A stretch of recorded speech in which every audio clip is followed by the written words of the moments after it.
நண்பர்களுக்கு வணக்கம்.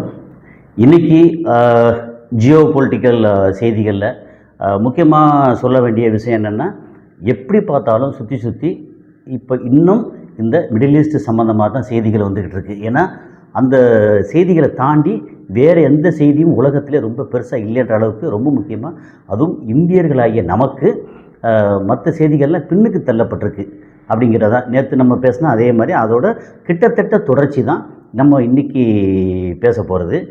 இதில் என்னென்னா ரொம்ப முக்கியமாக ஈரான் மேலே இஸ்ரேல் தாக்குதலுக்கு கிட்டத்தட்ட தயாராகிறாங்க அப்படிங்கிற மாதிரி நேற்று இருந்ததை விட நேற்று கோபமாக திரும்பி வந்தார், இந்த மாதிரி பண்ணார், நாங்களே தாக்குவோன்னு சொல்லிட்டு வந்தார் அப்படிங்கிறலாம் தகவல் கிடைச்சிது. இன்றைக்கி அடுத்த கட்டம் என்ன அப்படிங்கிறதான்.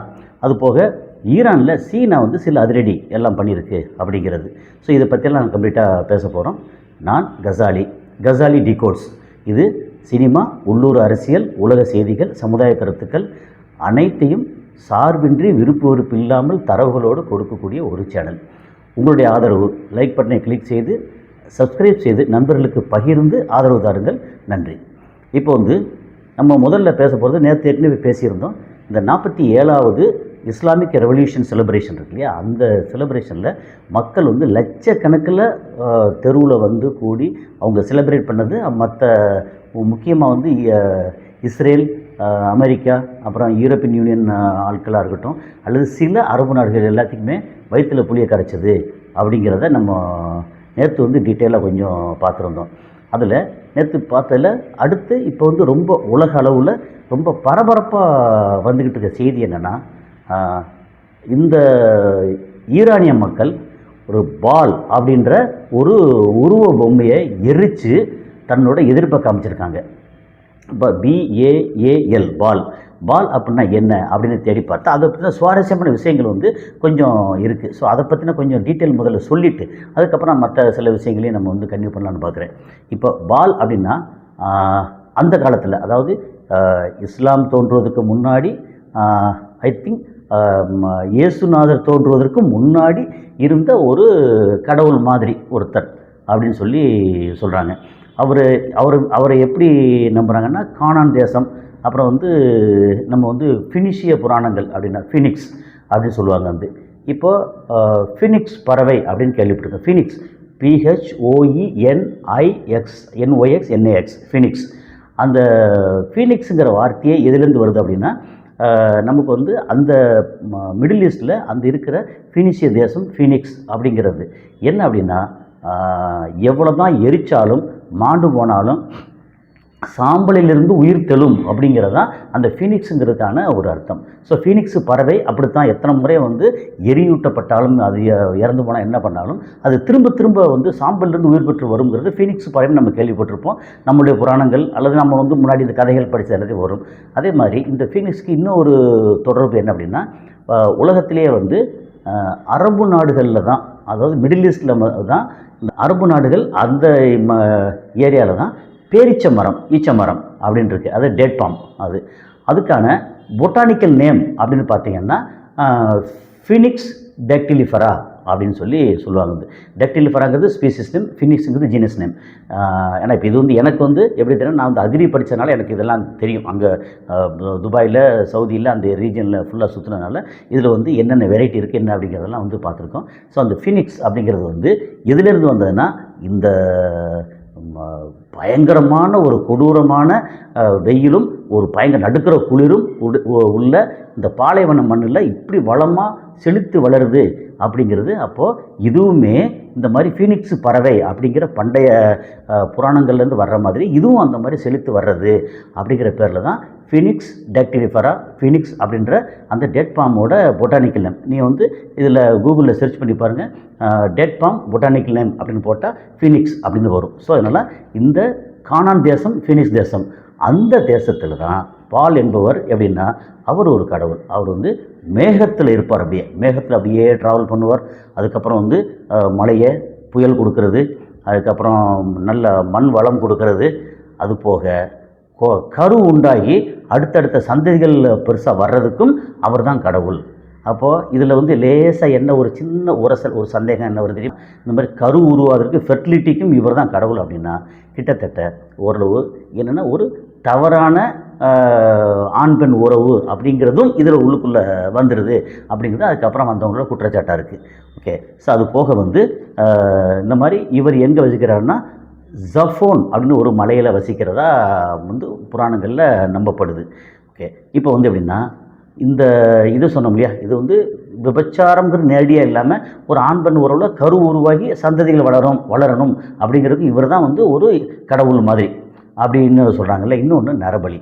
இப்போது இந்த நரபலியை பற்றி வரும்போது நமக்கு முக்கியமாக வந்து ஒரு செய்தி என்ன வந்ததுன்னா, கடந்த ஒரு 2.5 வருஷமாக காசாவில் இஸ்ரேல் கொடுத்தது இந்த பால் தெய்வத்துக்கான நரபலி அப்படின்னு ஒரு செய்தி வந்தது. முதல்ல வந்து போகிற போக்கில் வந்து அதை பார்த்துட்டு போயிட்டோம். இப்போது இங்கே ஈரானில் என்றைக்கு வந்து இந்த பால் அப்படிங்கிற ஒரு கடவுள் மாதிரி அப்படின்னு வச்சுக்கலாம், அதோட உருவ பொம்மையை எரித்தாங்களோ, அதுக்கு எரிச்சிட்டு அப்புறம் என்னமோ அரபிக்கில் அந்த அவங்களுக்கு பெர்ஷியனில் சொல்கிறாங்க, அது எரித்தாங்களோ, அதுக்கான விளக்கம் என்ன உள்ளே பார்த்தா தெரியுது. இவங்க இந்த மாதிரி ரெட் ஐஃபர்ன்ற அந்த ஒரு சிவப்பு மாடாக இருக்கட்டும், அதோட பலியாக இருக்கட்டும், மக்கள் பலி கொடுக்கறது. எந்த மக்கள்?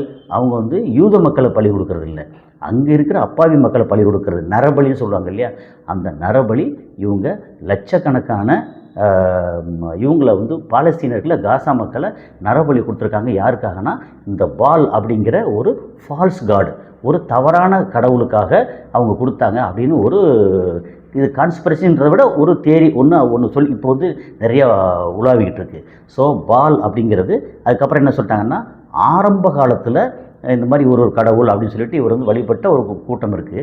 அதுக்கப்புறம் என்ன சொல்லிட்டாங்க, இல்லை இந்த உருவ வழிபாடு கூடாது அப்படின்னு அந்த பழைய பைபிள் இருக்கு இல்லையா, அதுலேருந்து வரும்போது இல்லை இவர் கூடாது அப்படின்னு இவர் ஃபால்ஸ் காடு அப்படின்னு சொல்லி கிட்டத்தட்ட சைத்தான் மாதிரி வச்சுக்கலாம், சைத்தான் மாதிரி அது ஃபால்ஸ் காடு அப்படின்னு சொல்லி அவங்க வந்து விலக்கி வச்சாங்க அப்படின்றாங்க. சரி, இப்போ இது பழைய இதில் வரும்போது அதுக்கப்புறம் குரானில் எதுவும் வருதா அப்படின்னா, குரான்லேயும் இவர் பற்றின ஒரு செய்தி வருது. என்னென்னா, இந்த எலியாஸ் நபி என்ன சொல்லியிருக்காருன்னா, நீங்கள் வந்து இப்படி ஒரு கன்றாவியான ஒரு ஆளை வந்து வணங்கிட்டு ஒரு அதி அற்புதமான இறைவனை வணங்காமல் போகிறீங்களா அப்படின்னு கேட்டதாக இதில் வந்து குரானில் வந்து அந்த அத்தியாயம் டீட்டெயிலாம் வேண்டாம், அது வருது. ஸோ இப்படி இவரை பற்றின பால் அப்படிங்கிற கடவுள் ஃபால்ஸ் கடவுள், தவறான கடவுள் அப்படிங்கிறத பற்றி டீட்டெயில் எல்லாம் வருது. இது எதுக்கு இவ்வளோ விவரமாக சொல்கிறேன் அப்படின்னா, போகிற போக்கில் வந்து இந்த மாதிரி பால் அப்படின்னு சொல்லி ஒரு கடவுளை வந்து எஃபிஜினா நம்ம இது உருவ பொம்மை எரிச்சாங்க அப்படின்னு ஒற்றை வாரத்தில் கடந்து போகிறோம்ல, அதுக்கு பின்னாடி என்னென்ன இருக்குது, அது உருவ பொம்மை வந்து ஒரு தவறான கடவுள். பண்டைய காலத்தில் மக்கள் வந்து கானான் தேசத்துலேயும் ஃபினிஷியா தேசத்துலேயும் ஃபாலோ பண்ணியிருக்காங்க. அவங்க வந்து கொஞ்சம் விபச்சாரம் சம்மந்தப்பட்டது, நரபலி சம்மந்தப்பட்ட கடவுள், அப்புறம் தவறான கடவுள், ஃபால்ஸ் காடு. அது போக இவர் மேலே என்ன நம்பிக்கைன்னா, இதில் வந்து மேகத்தில் ட்ராவல் பண்ணுவார், மழை புயல் இந்த மாதிரி மண்ணு கொடுப்பார். இப்படி இவரை பற்றின நிறைய அந்த செய்தியில் வருது இல்லையா. இதில் கடைசியாக அடிக்கோடிட்டு சொல்ல வேண்டிய ஒரு விஷயம் என்னென்னா, இந்த ஃபால்ஸ் காடுக்காகத்தான் இப்போ இருக்கிற இஸ்ரேல் அரசாங்கம் காசா மக்களையும் பாலஸ்தீன மக்களையும், ஏன்னா ஏகப்பட்ட பாலஸ்தீன மக்களை பிடிச்சி அவங்களுடைய கிட்னியை திருடி எல்லாம் பண்ணுறாங்கன்னு வேறு கேள்விப்பட்டு அதை வேறு நம்ம சொல்லியிருக்கோம். இப்போது இந்த மக்களை பெரிய அளவுக்கு நரபலி கொடுத்தா அடுத்து வந்து கிரேட்டர் இஸ்ரேல் கிடைக்கும், மொத்த உலகம் நம்ம கையில் கிடைக்கும் அப்படின்னு சொல்லி அவங்க வந்து நம்புகிறாங்க. அவங்க நம்பிக்கை வந்து என்ன வேணாலும் இருக்கட்டும், ஆனால் அந்த நம்பிக்கை வந்து அடுத்தவங்களை வந்து பாதிக்கக்கூடாதுல்ல. எப்படின்னா, இந்த மாதிரி உலகத்துக்கு பூரா ஆள போகிற அலெக்சாண்டராக இருக்கட்டும், உலகத்தையே பிடிச்சி என் கையில் வச்சிருக்கின்ற ஹிட்லராக இருக்கட்டும், அவங்களுக்கு என்ன கதி நேர்ந்தது? இதில் வந்து எல்லாத்துக்கும் ஒரு ஆரம்பம் இருந்துச்சா, ஒரு முடிவும் இருக்குது. இப்போ இவங்க வந்து இஸ்ரேல், அமெரிக்கா அவங்களுடைய முடிவு நோக்கி நகர்ந்துட்டுருக்கதா தோணுது. ஸோ இது வந்து இந்த டீட்டெயில் வந்து பால் அப்படிங்கிற ஒரு தவறான கடவுள் அப்படின்னு சித்தரிக்கப்பட்டது வந்து இங்கே எரிச்சாங்களா, அதனால் இவ்வளோ விவரம் வந்து நமக்கு சொல்ல வேண்டிய என்ன எல்லாத்தையும் படிக்கும் நமக்கு ஒரு ஆர்வம் தான். அது யார் முன்னாடி வந்து நானுமே வந்து போகிற போக்கில் வந்து பால் அப்படின்னு ஃபால்ஸ் காட் அப்படின்னு போகிற போக்கில் போயாச்சு. ஆனால் டீட்டெயில் படிக்கும்போது இது சரி, பழைய பைபிள் இருக்குது, இந்த பைபிள் இருக்குது, இது சொல்கிறாங்க, அப்போ குரானில் என்ன சொல்கிறாங்க அப்படின்னு எல்லாத்தையும் வந்து பார்க்கும்போது, குரானில் எப்படி சொல்கிறாங்களோ, பைபிள் எப்படி சொல்கிறாங்களோ, மக்கள் என்ன சொல்கிறாங்க அப்படின்னு டீட்டெயில் படிக்கும்போது நமக்கே கொஞ்சம் ஆச்சரியமாக சுவாரஸ்யமாக இருந்துச்சு. அந்த சுவாரஸ்யத்தை உங்கள்கிட்ட வந்து பகிர்ந்துக்கறணும் அப்படிங்கிறது தான் இதோட நோக்கம். இப்போ வந்து இப்போ உள்ள இஸ்ரேலில் வந்து இவங்க அந்த பால் கடவுளை அல்லது ஃபால்ஸ் கடவுள் அல்ல பால் காட் அப்படி வச்சுக்கோங்க, பால் அப்படிங்கிற வணங்குறாங்கன்னா இப்போ வணங்கலை, அவங்க ஃபாலோ பண்ணலை. ஆனால் நுணுக்கமாக சிலர் வேணுங்கும் போது இந்த மாதிரி பண்ணுறாங்க அப்படின்னு சொல்கிறாங்களுடைய, மற்றபடி பொதுவாக இவங்களை வந்து ஃபாலோ பண்ணலை. ஏன்னா யூதர்களுக்கும் உருவ வழிபாடு கிடையாது அப்படிங்கிறனால. இப்போ இஸ்லாமியர்களுக்கு கிடையாது, யூதர்களுக்கும் கிடையாது. ஏன்னா எல்லாமே வந்து அந்த ஆபிரகாமின் பிள்ளைகள் அப்படின்னு சொல்லித்தானே 2017-18 வந்து ஆபிரகாம் அக்காடெல்லாம் கொண்டு வர முயற்சி பண்ணது நம்ம ட்ரம்ப் முயற்சி பண்ணி அந்த மொத்த ரீஜனை கைக்குள்ளே போட்டுக்குன்னு சொன்னது. அதாவது எப்படின்னா ஆபிரகாம் அக்காடு, ஆபிரகாம் பிள்ளைகள் நீங்கள் எல்லாம் வந்து எனக்கு அடிமைகளாக இருங்க அப்படின்னு சொல்கிற மாதிரி விஷயம்தான் அது கிட்டத்தட்ட. ஓகே, இப்போ வந்து இஸ்ரேல் வந்து ஈரானை தாக்க போகிறது அப்படிங்கிறது கிட்டத்தட்ட உறுதி. கிட்டத்தட்ட அது எப்படி நமக்கு தெரியுது அப்படின்னா, நீங்கள் உலகத்தில் பார்த்தீங்க, உலகத்தில் மிகப்பெரிய ஒரு ரொம்ப ஹேக்கர்ஸ் இருக்காங்க இல்லையா, ஹேக்கர்ஸ் இல்லை ஹேக்கர்ஸ், கம்ப்யூட்டர் ஹேக்கர்ஸ் இருக்காங்க இல்லையா, அது வந்து ஈரானில் பயங்கரமாக இருக்காங்க. அவங்க ஏற்கனவே வந்து இஸ்ரேலோட மொத்த டிஃபென்ஸ் எல்லாத்தையும் எடுத்து கொஞ்சம் போல் வெளியிட்டு இதெல்லாம் வந்து டிப் ஆஃப் ஐஸ்பர்க்கு, நான் ஒரு நுனியை மட்டும் தான் காமிச்சிருக்கேன், உள்ளுக்குள்ளே என்ன எக்கச்சக்கமே எங்கள் கையில் இருக்குது அப்படின்னு சொல்லி அவங்களுக்கு மிரள வச்சாங்க. இப்போ இஸ்ரேல் என்ன பண்ணுறாங்க அப்படிங்கிற விஷயமும் ஈரானுக்கு லீக் ஆகிருக்கதா தகவல். ஸோ ஈரான் வந்து இந்த சாதாரண கண்ட்ரியா? இன்றைக்கி பார்த்திங்கன்னா ஈரான் என்ன செய்யுதுன்னு தெரியாமல் அடிக்க அமைதியாக அப்படியே பார்த்துக்கிட்டே இருந்தால, அடிக்க அடி வாங்கிட்டு அப்படியே நகர்ந்து போயிட்டே இருந்தால, அப்போ நான் வந்து திருப்பி அடித்தா என்ன ஆகும், எனக்கு ஒரு நோக்கத்துக்காக வெயிட் பண்ணுறேன்னு சொல்லி பண்ணுறாங்கல்ல. இப்போது என்ன பண்ணுறாங்க, இஸ்ரேல் வந்து அடுத்து அடிக்க ஆரம்பிக்கணும், ப்ரீஎம்டிவ் ஸ்ட்ரைக்னு ஆரம்பிக்கணும் அப்படின்னு பிளான் பண்ணுறத ஈரானுக்கு தெரிஞ்சு போச்சு. ஈரான் வந்து அதுக்கேற்ற மாதிரி எல்லாம் தயார் பண்ணுறாங்க.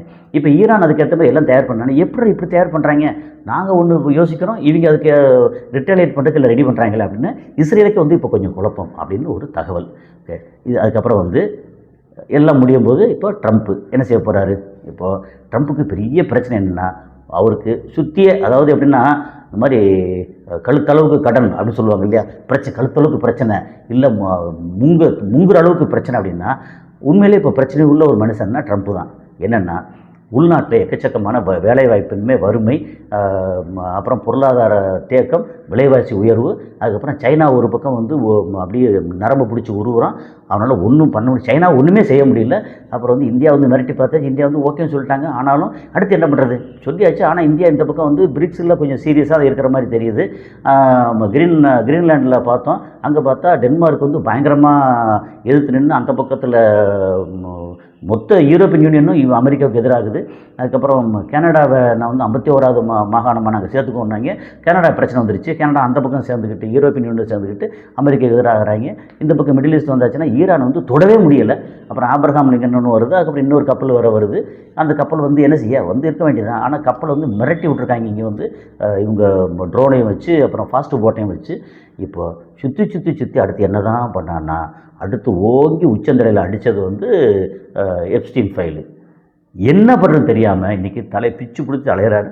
அவர் ஏதாவது பண்ணியே தீரணும் அப்படின்ற ஒரு உச்சகட்ட குழப்பத்திலையும் வந்து எக்ஸ்ட்ரீம் ப்ராப்ளத்துலேயும் உலகத்தில் இன்றைக்கி ஒரு மிகப்பெரிய உலகத்தில் நம்பர் 1 பவர் வச்சிருக்கக்கூடிய ஒருத்தர்னா ட்ரம்ப்பு. நம்பர் 1 பவர் சொல்ல முடியாது, நம்பர் 1 பவர் அவர் தான். அதே மாதிரி நம்பர் 1 கொடுமை அனுபவிக்கிறது, தலைவலியை அனுபவிக்கிறதும் அவர் தான். ஸோ அடுத்து என்ன நடக்க போகுதுங்கிறத அடுத்தடுத்த காணொலியில் சந்திப்போம். நன்றி.